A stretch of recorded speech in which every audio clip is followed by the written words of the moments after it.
Hi friends, പുതിയൊരു വീഡിയോയിലേക്ക് സ്വാഗതം. ഇന്ന് നമ്മൾ 1400 സ്ക്വയർ ഫീറ്റുള്ള 2 ബെഡ്റൂമുള്ള ഒരു വലിയ വീടിൻ്റെ പ്ലാനാണ് നിങ്ങൾക്ക് പരിചയപ്പെടുത്തുന്നത്. ഇത് വലിയ സൗകര്യങ്ങളും വിശാലമായ വീടും വേണമെന്ന് ആഗ്രഹിക്കുന്ന ആളുകൾക്ക് വേണ്ടി മാത്രമാണ് ഈ പ്ലാൻ നമ്മൾ സബ്മിറ്റ് ചെയ്യുന്നത്. നമ്മുടെ ചാനലിൽ നമ്മൾ ഒരുപാട് പ്ലാനുകൾ മുമ്പ് അപ്ലോഡ് ചെയ്തിട്ടുണ്ട്.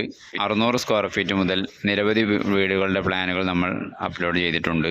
പ്ലാനിൻ്റെ മാത്രം തന്നെ നമ്മൾ പ്ലേ ലിസ്റ്റ് ക്രിയേറ്റ് ചെയ്തിട്ടുണ്ട്. ഈ പ്ലേ ലിസ്റ്റിൽ നിങ്ങൾക്ക് നിരവധി പ്ലാനുകൾ നോക്കി മനസ്സിലാക്കി നിങ്ങളുടെ പ്ലോട്ടിന് അനുയോജ്യമായ പ്ലാനുകൾ നിങ്ങൾക്ക് തിരഞ്ഞെടുക്കാവുന്നതാണ്. പ്ലേ ലിസ്റ്റിന്റെ ലിങ്ക് നമ്മൾ ഡിസ്ക്രിപ്ഷനിൽ കൊടുത്തിട്ടുണ്ട്. അതുപോലെ തന്നെ പ്ലാൻ നിങ്ങൾ തിരഞ്ഞെടുക്കുമ്പോൾ ശ്രദ്ധിക്കേണ്ടത് നിങ്ങളുടെ പ്ലോട്ടിന് അനുയോജ്യമാണോ എന്ന് നിങ്ങൾ പ്രത്യേകം ശ്രദ്ധിക്കണം. എല്ലാ പ്ലാനുകളും എല്ലാ പ്ലോട്ടുകളിലേക്കും കൃത്യമായി യോജിക്കണമെന്നില്ല. അത് കൃത്യമായി നിങ്ങൾ ഒരു എഞ്ചിനീയറുടെ മേൽനോട്ടം അതിനെ സ്വീകരിക്കേണ്ടതാണ്, അല്ലെങ്കിൽ ഏതെങ്കിലും സൂപ്പർവൈസറുടെ സൂപ്പർവിഷൻ തേടാവുന്നതുമാണ്. ഇനി ഈ പ്ലാനിന്റെ സവിശേഷതകളിലേക്ക് നമുക്ക് കിടക്കാം. ഇതിന്റെ സ്പെസിഫിക്കേഷൻ എങ്ങനെയാണ് വരുന്നത് നോക്കാം. ഇതിന്റെ സിറ്റ് ഔട്ട് വരുന്നത് 4.5 ഇൻറ്റു 1.5 മീറ്റർ ആണ് ഇതിന്റെ ലെങ്ത് വരുന്നത്. അത്യാവശ്യം സ്പേസ് ഉള്ള ഒരു സിറ്റ് ഔട്ടാണ് ഇതിൽ ഉള്ളത്. സിറ്റ് ഔട്ടിൽ നിന്ന് നേരെ നമ്മൾ ലിവിംഗ് ഏരിയയിലേക്കാണ് പ്രവേശിക്കുന്നത്. ലിവിംഗ് ഏരിയയുടെ സ്പേസ് എന്ന് പറയുന്നത് 4.5 ഇൻറ്റു 2.5 മീറ്റർ ആണ് സ്പേസ് ഉള്ളത്.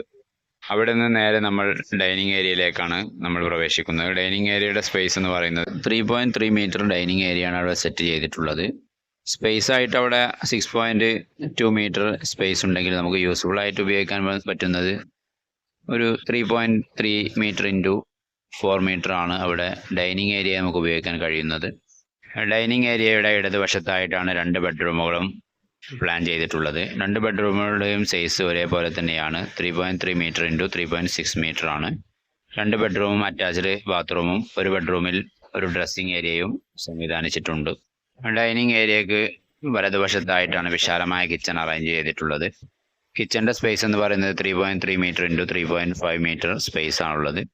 കിച്ചനോടനുബന്ധിച്ചുള്ള വർക്ക് ഏരിയ സെറ്റ് ചെയ്തിട്ടുള്ളത് 4.5 മീറ്റർ ഇൻറ്റു 2 മീറ്റർ ആണ് വർക്ക് ഏരിയ പ്ലാൻ ചെയ്തിട്ടുള്ളത്. കിച്ചണും ഡൈനിങ് ഹാളും ഒരു ചുമരിന് അപ്പുറവും ഇപ്പുറവുമായിട്ടാണ് വരുന്നത്. അതുകൊണ്ട് നമുക്ക് ആ ചുമരിന് നമുക്കൊരു സ്പേസ് ഇട്ട് അവിടെ ഒരു ഹോളിട്ട് ഗ്രാനൈറ്റോ ഗ്ലാസോ ഒക്കെ സെറ്റ് ചെയ്യുകയാണെങ്കിൽ കിച്ചണിൽ നിന്ന് ഫുഡ് പാസ് ചെയ്യാൻ വേണ്ടി കുറേ ദൂരം നമുക്ക് സ്പെൻഡ് ചെയ്യാതെ നേരിട്ട് തന്നെ ഡയറക്റ്റ് ആയിട്ട് നമുക്ക് ഫുഡ് സപ്ലൈ ചെയ്യാനും അത് ആവശ്യം കഴിഞ്ഞാൽ ആ ഹോളൊന്ന് ക്ലോസ് ചെയ്യാൻ നമുക്ക് സാധിക്കുന്നതാണ്.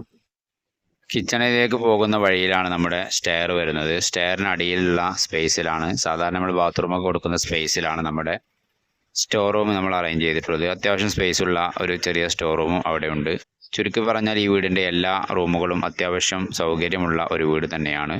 വലിയ പ്ലോട്ടുള്ള ആളുകൾക്ക്, അത്യാവശ്യം ബഡ്ജറ്റുള്ള ആളുകൾക്ക് വിശാലമായ സൗകര്യത്തോടെ നിർമ്മിക്കാൻ കഴിയുന്ന വീടിൻ്റെ പ്ലാനാണിത്. അപ്പോൾ ഈ പ്ലാൻ നിങ്ങൾക്ക് ഇഷ്ടപ്പെട്ടെങ്കിൽ നിങ്ങൾ ലൈക്ക് ചെയ്യുക, ഷെയർ ചെയ്യുക. നിങ്ങളുടെ പ്ലാൻ അന്വേഷിക്കുന്ന സുഹൃത്തുക്കൾക്ക് ഇത് ഷെയർ ചെയ്ത് കൊടുക്കുക.